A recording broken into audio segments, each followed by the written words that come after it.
నమస్తే, welcome to our channel. నేను మీ పద్మావతి. ఈరోజు మనతో పాటు ప్రముఖ ఆధ్యాత్మికవేత్త మరియు ఆస్ట్రాలజర్ బ్రహ్మశ్రీ సుభాష్ శర్మ గారు ఉన్నారు. మరి ఆయనతో మాట్లాడి కుంభరాశి వారికి ఉగాది నుంచి ఉగాది వరకు చూసుకున్నట్టయితే కనుక ఎటువంటి ఫలితాలు ఉండబోతున్నాయి అనేది తెలుసుకునే ప్రయత్నం చేద్దాం. మరి మీరు కూడా వీడియోని ఎక్కడా కూడా స్కిప్ చేయకుండా పూర్తిగా చూసేయండి. నమస్కారం గురువుగారు. శ్రీమాత్రే నమః. గురువుగారు, నూతన సంవత్సరం మనకి ఉగాది నుంచి మొదలవబోతుంది, శ్రీ విశ్వావసునామ సంవత్సరం. అయితే ఈ సంవత్సరం కుంభరాశి వారికి ఎటువంటి ఫలితాలను ఇవ్వబోతుంది అంటారు? మరి లాభాలు ఎటువంటివి ఉండబోతున్నాయి అంటారు, లేకుంటే నష్టాలు ఉంటే వాటిని ఎలా క్యూర్ చేసుకోవచ్చు అంటారు? తెలియజేస్తాను. ముందుగా ప్రేక్షకులందరికీ శ్రీమాత్రే నమః, శ్రీ గురుభ్యో నమః. జ్ఞానినాంన పిచేతాంసి దేవి భగవతి సా బలాయ కృష్ణమోహాయ మహామాయ ప్రయశ్చతి. ప్రేక్షకులందరికీ కూడా ఉగాది నూతన సంవత్సర శుభాకాంక్షలతో కుంభరాశి వారికి గనక చూసుకున్నట్టయితే ఈ సంవత్సరం కుంభరాశి వారికి ఆదాయ వ్యయాలు వచ్చేస్తే గనక కుంభరాశి వారికి ఆదాయం 8, ఖర్చు 14, అలాగే రాజపూజ్యము 7, అవమానము 5. ఈ రకంగా వీళ్ళ యొక్క ఆదాయ వ్యయాలు, రాజపూజ్య, అవమానాలు ఈ రకంగా ఉన్నాయి. అయితే కుంభరాశి వారికి పంచమమునందు గురు సంచారం చేస్తున్నాడు. ఈ గురు సంచారం కూడా పంచమ స్థానంలో శుభాన్ని కలిగించేటటువంటి స్థానం. అందులోనూ ద్వితీయంలో శని సంచారం చేస్తున్నాడు. ద్వితీయంలో శని కొద్దిగా నష్టాన్ని కలిగించినప్పటికీ కూడా గురు యొక్క బలం ఉండడం కారణం చేత నష్టం కొద్దిగా తగ్గేటటువంటి అవకాశం ఏర్పడుతూ ఉంటుంది. అందులోనూ రాహు కూడా ద్వితీయంలో సంచారం చేస్తున్నాడు. రాహు కూడా ద్వితీయంలో సంచారం చేయడం చేత శని రాహులు ఇద్దరి యొక్క కారణం చేత కూడా కొద్దిగా అంటే గొడ్డలితో పోయేదాన్ని గోరుతో తీసేస్తూ ఉంటాడు భగవంతుడు. అలాగే అష్టమ స్థానంలో కేతు సంచారం. ఈ గ్రహ సంచారం వల్ల వీళ్ళ యొక్క ప్లానటరీ పొజిషన్ ఇలా ఉంది. వీళ్ళ యొక్క గోచార ఫలితాలు ఎలా ఉంటాయి అంటే, పంచమ స్థానంలో గురు సంచారం వల్ల వీళ్ళకు మనోవాంఛలు అన్నీ కూడా అంటే అన్ని కోరికలు నెరవేర్చుకునేటటువంటి శక్తి సామర్థ్యాలు ఈ సంవత్సరం వాళ్ళకు ఏర్పడేటటువంటి అవకాశం ఉంటుంది. అందులోనూ వీళ్ళకు దైవానుగ్రహము చాలా స్పష్టంగా కలుగుతుంది. దైవానుగ్రహంతో, సంపూర్ణమైనటువంటి అనుగ్రహంతో వీళ్ళు చేసేటటువంటి కార్యకలాపాలలో విజయం సాధించేటటువంటి అవకాశము ఈ సంవత్సరము వీళ్ళకు తప్పకుండా కలుగుతుంది. ఎందుకంటే గురుబలం ఉండడం కారణం చేత విద్య, ఉద్యోగము, ఆరోగ్యంతో పాటు గృహయోగం కూడా కలిగేటటువంటి అవకాశము వీళ్ళ యొక్క జాతకంలో, కుంభరాశి వారి యొక్క జాతకంలో ఏర్పడబోతుంది. అందులోనూ ఈ యొక్క కుంభరాశి వారికి ముఖ్యంగా చూసుకుంటే గనక ఐశ్వర్య ప్రాప్తి అంటే ఆకస్మిక ధనలాభంతో పాటు ఐశ్వర్య ప్రాప్తి కలుగుతుంది. విశేషంగా వీళ్లకు అనేక రకాలైనటువంటి ధనలాభంతో పాటు ఆర్థికపరమైనటువంటి ఇబ్బందులన్నీ కూడా తొలగిపోతాయి. అప్పుల బాధలున్న, అనారోగ్య సమస్యలున్న అన్నీ కూడా తొలగిపోయేటటువంటి అవకాశము వీళ్ళ యొక్క జాతకంలో ఏర్పడబోతుంది. ఇక అదే రకంగా కార్యానుకూలత అంటే చేసే పనుల యందు విజయం సాధించడం, పెండింగ్లో ఉన్నటువంటి పనులన్నీ కూడా సకాలంలో పూర్తి కావడము, అదే గతంలో జరిగినటువంటి తప్పు ఒప్పులను సరిదిద్దుకోవడము, గతంలో చేసినటువంటి అంటే పోయిన సంవత్సరంలో చేసినటువంటి తప్పు ఒప్పులన్నింటినీ కూడా వాళ్ళన్నీ మర్చిపోవడము, బంధువులతో సఖ్యత ఏర్పడము, కార్యాచరణ జరగడము, ఇలాంటివి ఎక్కువగా జరిగేటటువంటి అవకాశం ఉంటుంది. అందులోనూ కీర్తి ప్రతిష్టలు, ఎవరైతే వీళ్ళని కాదు అని అనుకున్నారో, ఎవరినైతే వీళ్ళని చిన్న చూపు చూసారో వాళ్ళందరికీ కూడా ఇప్పుడు వీళ్ళు ఒక ఉన్నతమైనటువంటి స్థితిలో కనిపిస్తారు. ఎవరైతే వీళ్ళని కించపరిచారో వాళ్ళే గౌరవించేటటువంటి పరిస్థితులు కూడా ఈ యొక్క కుంభరాశి వారి యొక్క జాతకులకు ఏర్పడుతూ ఉంటుంది. అందులోనూ కుంభరాశి వారికి ధనలాభము, శారీరక సౌఖ్యము, మానసిక అనుకూలత ఇవన్నీ కూడా సమృద్ధిగా ఉంటాయి అని కూడా ఈ కుంభరాశి వారి యొక్క జాతకంలో చెప్పుకోవచ్చు. గతంలో కుంభరాశి వారు ఎవరైతే ఉన్నారో, ఎంత కష్టపడ్డారో ఈ సంవత్సరం అంత లాభపడేటటువంటి అవకాశాలు కుంభరాశి వారి యొక్క జాతకంలో కనిపిస్తున్నాయి. గోచార రీత్యా వారు ఆర్థికపరమైనటువంటి వ్యవహారాదుల్లో కానీ, కుటుంబ వ్యవహారాదుల్లో కానీ చాలా అనుకూలమైనటువంటి వాతావరణం కుంభరాశి వారి యొక్క జాతకంలో ఏర్పడబోతుందమ్మా. గురువు గారు, అయితే ఒకవేళ విద్యార్థులు ఇప్పుడు గ్రూప్ ఎగ్జామ్స్ కి అయితే చాలా మంది ప్రిపేర్ అవుతూ ఉన్నారు, మరి విద్యార్థులకు ఏ విధంగా ఉండబోతుంది అంటారు? లేకుంటే విదేశీ ప్రయాణాలు, ఎవరైతే విదేశాలకు వెళ్ళాలి అని అనుకున్న వారు ఉంటారు, మరి అలాంటి వారికి ఏ విధంగా ఉంటుందంటారు? ముఖ్యంగా గురుబలం కారణం చేత విదేశాలకు వెళ్ళేటటువంటి అవకాశం ఏర్పడుతూ ఉంటుంది. అందులోనూ వీళ్ళకు ఎగ్జామ్స్ రాసేటటువంటి గ్రూప్ ఎగ్జామ్స్ ఎవరైతే ప్రిపేర్ అవుతున్నారో వాళ్లకు కూడా దైవానుగ్రహంతో వీళ్ళు ఈ యొక్క ఎగ్జామ్స్లో పాస్ అయ్యేటటువంటి అవకాశం కూడా కనిపిస్తూ ఉంటుంది.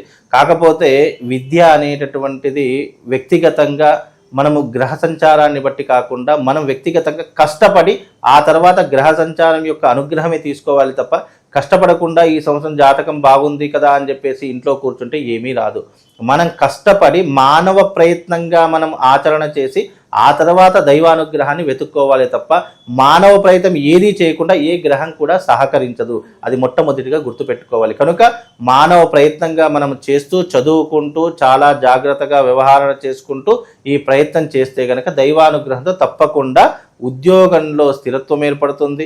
గ్రూప్ ఎగ్జామ్స్కు ప్రిపేర్ అయ్యేటటువంటి వారికి మంచి ర్యాంకులు వచ్చే అవకాశం ఉంటుంది. చదువుకున్నటువంటి విద్యార్థులకు ఉద్యోగ అవకాశాలు ఏర్పడతాయి. అన్ని రకాలుగా బాగుండేటటువంటి అవకాశం కనిపిస్తుందమ్మా. అందులోనూ వీళ్ళొక శని 2వ స్థానంలో, కుంభరాశి వారికి 2వ స్థానంలో శని సంచారం చేస్తున్నాడు.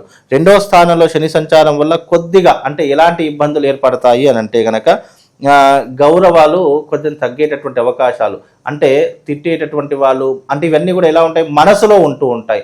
అంటే మన ముందర బాగా మాట్లాడి మనసులో పెట్టుకునేటటువంటి కక్ష సాధింపులు అంటారు సార్, అలా ఉంటాయి. ఎలా ఉంటాయంటే గౌరవ నాశనము, ధనహాని, ఎక్కువగా తిరుగు ప్రయాణాలు చేయడము, దూషణలాడడము, ఆరోగ్య నాశనము, కుటుంబ కలతలు, ఇవన్నీ కూడా ఎక్కువగా జరిగేటటువంటి అవకాశం శని వల్ల కలుగుతాయి. కాబట్టి గురుబలం బాగున్నప్పటికీ కూడా శని కొద్దిగా ద్వితీయ స్థానంలో సంచారం చేస్తున్నాడు కాబట్టి కాస్త జాగ్రత్తగా ఉండేటటువంటి ప్రయత్నం తప్పకుండా చేసుకోవాలి. అందులోనూ రాహు కూడా 2వ స్థానంలో ఉన్నాడు. సంపాదిస్తారు, అన్ని రకాలుగా డబ్బులు సంపాదించేటటువంటి అవసరాలు ఏర్పడతాయి, కానీ ఖర్చులు కూడా అదే నిమిత్తంగా పెడుతూ ఉంటారు. కనుక ఖర్చులు అధికంగా ఉన్నాయి కాబట్టి వీళ్ళకు ఖర్చులు అధికంగా ఉంటే చాలా మంచిది. అంటే దేనికి మంచిది అంటే ప్రాపర్టీస్ కొనుక్కోవడము, బంగారు ఆభరణాల మీద ఇన్వెస్ట్మెంట్ చేయడము, స్టాక్ మార్కెట్ మీద ఇన్వెస్ట్మెంట్ చేయడము, అంటే వీళ్ళకు ఆర్థిక పరంగా బాగుంది కాబట్టి అప్పులన్నీ క్లియర్ చేసుకోవడము, ఆస్తులు కొనుగోలు చేసుకోవడము, ఇలా ఏదో ఒక రకమైనటువంటి ఒక కోరికనైతే నెరవేర్చు. ఇల్లు లేనటువంటి వాళ్ళు ఇల్లు కొనుక్కునేటటువంటి పరిస్థితులు ఏర్పడతాయి, స్థలం లేనటువంటి వాళ్ళు స్థలం కొనుక్కుంటారు, బంగారం లేనటువంటి బంగారం, అంటే ఏదైనా డబ్బుని దాచుకునేటటువంటి ప్రయత్నం తప్పకుండా ఆచరించేటటువంటి అవకాశాలు ఈ కుంభరాశి వారికి ఏర్పడతాయి. రాహు కూడా ద్వితీయ స్థానంలో సంచరిస్తున్నాడు కాబట్టి రాహు ఏంటి అంటే డబ్బులు వస్తున్నాయి కదా అని చెప్పేసి బెల్లం ఉంటే ఈగలు ఎట్లా వాళ్తాయో అలా అందరూ ఒకేసారి మీద పడిపోతుంటారు. కాబట్టి వీలైనంత వరకు బంధువులతో కానీ మిత్రులతో కానీ అయిన వాళ్ళతో కానీ చాలా జాగ్రత్తగా వ్యవహరించాలి. ఉద్యోగులైతే కనుక వాళ్ళ చుట్టుపక్కల ఉన్నటువంటి సహ ఉద్యోగులతో చాలా జాగ్రత్తగా మెలగాలి. డబ్బు ఉంది కదా అని చెప్పేసి డబ్బుని తీసుకోవడం కానీ అప్పుగా ఇవ్వడం కానీ ఇలాంటివి చేయకూడదు. వీలైనంత వరకు డబ్బు విషయంలో, ఆర్థిక విషయంలో కుంభరాశి వారు చాలా నిక్కచ్చిగా ఉండాలి. ఎవరికి పడితే వారికి డబ్బులు ఇవ్వడం కానీ చేయకూడదు. అలా ఇచ్చిన డబ్బులు జీవితంలో తిరిగి రావు, చాలా కష్టపడాల్సినటువంటి అవసరం ఏర్పడుతుంది. కనుక కాస్త జాగ్రత్తగా ఉండండి. అందులోనూ కేతు 8వ స్థానంలో సంచరిస్తున్నారు కాబట్టి అష్టమ స్థానం కొద్దిగా ఆరోగ్య భంగాన్ని కలిగిస్తుంది. కనుక వీలైనంత వరకు ఆరోగ్య విషయంలో కాస్త జాగ్రత్తగా ఉండేటటువంటి ప్రయత్నం చేసుకుంటే అన్ని రంగాల వారికి శుభం జరుగుతుందమ్మా. అయితే గురువు గారు, మరి కుంభరాశి వారికి చూసుకున్నట్టయితే గనక కొంచెం అటు ఇటుగా మనకి అన్ని విషయాల్లోనూ కూడా కొద్దిగా ఒడిదుడుకులు అయితే కనిపిస్తున్నాయి. మరి జీవితం అంతా కూడా మనకి ఈ సంవత్సరం అంతా కూడా కొంచెం సాఫీగా వెళ్ళాలి అంటే ఎటువంటి పరిహారాలు చేసుకోవాలంటారు? తప్పకుండా వీళ్ళు కుంభరాశి వారు చేసుకోవాల్సినటువంటి పరిహారము తిలహోమ తంత్రం అని చెప్పేసి ఉంటుంది. ఎందుకంటే శని బాగాలేడు, రాహు బాగాలేడు, కేతు కూడా బాగాలేడు. ఒక గురుబలం అనుకూలంగా ఉన్నప్పటికీ కూడా వీళ్ళకు శని రాహు కేతువులు అనుకూలంగా లేరు కాబట్టి తప్పకుండా తిలహోమ తంత్రం కానీ, అలాగే ఈ 29వ తారీఖు రోజున అమావాస్య రోజున గ్రహణ కాలం ఏర్పడుతుంది. ఈ గ్రహణ కాలంలో వీళ్ళు తప్పకుండా కుంభరాశి వారు అరిష్ట నివారణ తంత్రయాగం చేయించుకోవాలి. ఇది బాసర క్షేత్రంలో, గోదావరి క్షేత్రంలో గంగా స్నానంతో పాటు ఈ యొక్క అరిష్ట నివారణ తంత్రయాగం కూడా నిర్వహించడం జరుగుతుంది. కాబట్టి కుంభరాశి వారు తప్పకుండా 29వ తారీఖు రోజున జరిగే అరిష్ట నివారణ తంత్రంలో పాల్గొనండి. తప్పకుండా వాళ్లకు ఈ సంవత్సరం అంతా శుభయోగం కలుగుతుంది. అలాగే వాళ్ళకు ఉన్నటువంటి నెగిటివ్ ఇంపాక్ట్ తొలగిపోయే అవకాశం ఉంటుంది.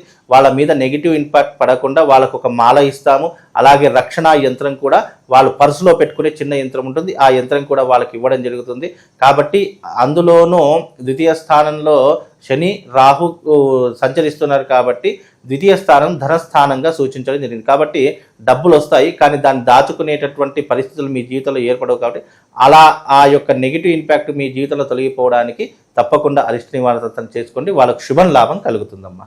ఇక ప్రతి ఒక్క రాశి వాళ్ళు, ఈ రాశి వాళ్ళు ఎవరైతే ఉన్నారో తప్పకుండా ఈ సంవత్సరము శిష్టగ్రహ కూటమి ప్రతి ఒక్క రాశుల మీద ప్రభావం చూపించేటటువంటి అవకాశం ఏర్పడుతుంది. కనుక ఈ సంవత్సరము గోదావరి క్షేత్రమునందు బాసర జ్ఞాన సరస్వతి దేవస్థానమునందు గంగా తీరమునందు అరిష్ట నివారణ తంత్రయాగం చేయిస్తున్నాము.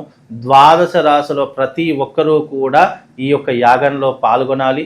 రాబోయేటటువంటి షష్టగ్రహ కూటమి కొన్ని గ్రహాలకు, అలాగే గ్రహాలలో జరిగేటటువంటి వింతలకు, అలాగే మార్పులకు, ప్లానెటరీ పొజిషన్లో జరిగేటటువంటి కొన్ని గ్రహ సంచారముల యొక్క మార్పు ప్రతి ఒక్క రాశి దాని మీద ప్రభావం చూయించేటటువంటి అవకాశం ఏర్పడుతుంది. కనుక ప్రతి ఒక్కరికి కూడా ఈ సంవత్సరం విశ్వసునామ సంవత్సరము ఆనందంగా ఉండాలనుకున్నా, అలాగే చేసే వృత్తి వ్యాపారాదుల్లో లాభం చేకూరాలనుకున్నా ఈ సంవత్సరం జరిగేటటువంటి ఈ యొక్క అరిష్ట నివారణ తంత్ర యాగంలో పాల్గొనండి. ఈ యాగము తేదీ 29వ తారీఖు రోజున ఉదయం 10 గంటలకు బాసర క్షేత్రం నందు, గోదావరి క్షేత్రం నందు ఈ యాగము సామూహికంగా నిర్వహిస్తున్నాము. అందరూ రండి, ఈ యాగంలో పాల్గొని ఈ విశ్వసునామ సంవత్సరంలో ఆనందంగా సుఖంగా ఉండేలా మీ జీవితాన్ని మలుచుకోండి. శ్రీమాత్రే నమః. శ్రీ గురుభ్యో నమః.